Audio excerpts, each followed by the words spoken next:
Olá a todos, sejam bem-vindos.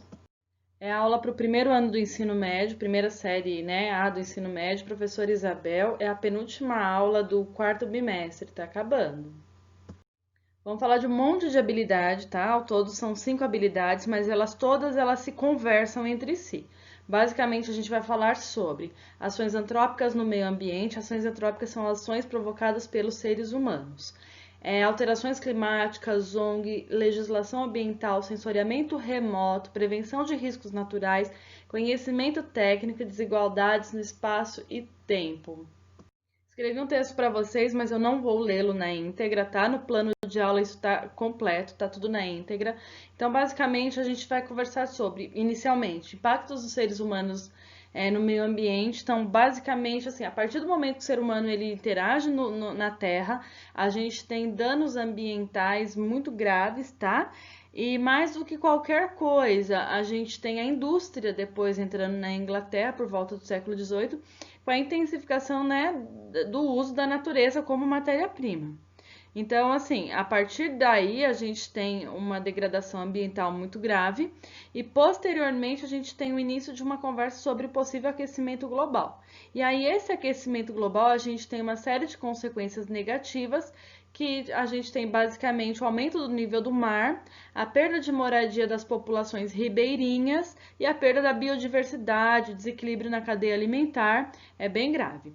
De 100%, aí agora eu vou falar da água, de 100% que a gente tem da água no planeta, né, que o planeta tem muita água, mas cerca de 97,6% ela está imprópria para o consumo humano, tá? E fora isso, ela não está tão bem distribuída assim no mundo todo. Aqui em São Lourenço a gente tem essa situação agradável de uma grande quantidade, né? Até porque a gente tem provavelmente um subsolo muito raso, uma grande quantidade de nascentes. Aqui é uma área de mananciais. Então a gente precisa de qualquer forma reduzir, reciclar, reutilizar e repensar as nossas decisões, porque as nossas decisões elas são essenciais para essa situação de degradação ambiental, aquecimento global e essas catástrofes todas que elas são iminentes aí no planeta. Passo para vocês 3 sites de complemento para pesquisas, tá? É o site do Ministério do Meio Ambiente, o site também da Secretaria de Meio Ambiente do Estado de São Paulo e o site do CEMADEM, que monitora aí as tragédias e riscos ambientais, tá? E as ONGs? As ONGs elas são importantes em que sentido? Elas ajudam essa situação de preservação. As ONGs são organizações não governamentais, tá? Sem fins lucrativos. Elas podem ser distribuídas de diversos nomes, diversas administrações, entre elas SOS Mata Atlântica, Greenpeace, Instituto Acatu, tá? Ecoar, entre outras. Então ela ajuda aí nesse desenvolvimento sustentável que a gente tanto almeja. E o sensoriamento remoto? O sensoriamento remoto é o conjunto de técnicas e procedimentos tecnológicos, tá? Que visa a representação de coletas de dados da superfície terrestre. Então, são fotografias aéreas tiradas às vezes de fora do planeta. Para que serve basicamente? Ela vai entrar em áreas que são difíceis de difícil acesso, elas conseguem monitorar essas catástrofes ambientais com bastante clareza, por exemplo, queimadas, desmatamentos de grandes áreas. Então, assim, lugares remotos como Pantanal, Amazônia, a gente consegue ter uma noção bem importante daquilo que vem acontecendo. Quem que usa? Polícia, os ministérios, governos, né? As ONGs utilizam também os geógrafos, os cartógrafos para fazer uma série de mapas e etc.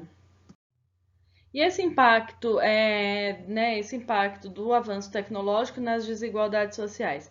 A gente vive num momento de pandemia e essa pandemia ela evidencia os desníveis sociais.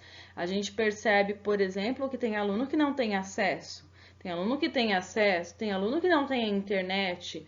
Então, assim, a gente tem a evidência disso numa clareza enorme, numa realidade muito próxima, tá? Então, a gente precisa entender que existe uma discrepância muito grande nessa tecnologia e o uso dessas fotografias aéreas é uma grande evidência disso tudo, tá bom?